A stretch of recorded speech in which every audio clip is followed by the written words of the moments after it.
কি সুন্দর সানলাইট এসেছে। বিকেল এখন 5টা মতো বাজে আর রোদটা এসে একদম বেডরুমে পড়েছে। তো বিনিকে বললাম তুই একটু বস, আমি কিছু নিয়ে আসি খাবার। তো এই সময়টাই আর কি ফল খেতে বেশ ভালো লাগে, আর তার সাথে এই কর্ন দুটোও নিয়ে এসেছিলাম।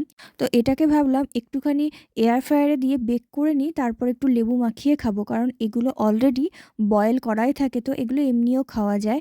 আর তার সাথে আজকেই নিয়ে এসেছিলাম স্ট্রবেরি, কারণ স্ট্রবেরিগুলো না বেশি দিন থাকে না, বেশি দিন ফ্রিজে রাখলে নষ্ট হয়ে যায়। তাই ভাবলাম একদম টাটকা থাকতে থাকতে কেটে দিই, তাহলে বিনি খেয়ে নেবে, কারণ বিনি স্ট্রবেরি খেতে একটা সময় ভীষণ ভালোবাসতো, মানে পুরো দিনটাই পারলে ও স্ট্রবেরি খেয়ে থাকতো।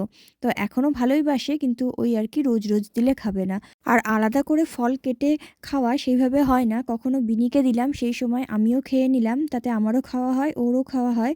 তো এই সময়টায় ফ্রি থাকলে চেষ্টা করি একটা ফল, যে কোনো ফল ওকে দিতে। ব্যাস সব রেডি হয়ে গেছে, এবার কর্নের উপরে একটুখানি লেবু মাখিয়ে নেব আর অল্প একটু নুন ছড়িয়ে নেব। চলো এবার প্লেটগুলো নিয়ে যাওয়া যাক। খা, আগে স্ট্রবেরি। স্ট্রবেরি খাও, স্ট্রবেরি খেয়ে তারপরে এটা খাবে কর্নটা। হ্যাঁ, কি সুন্দর সানলাইট এসেছে, তাই না?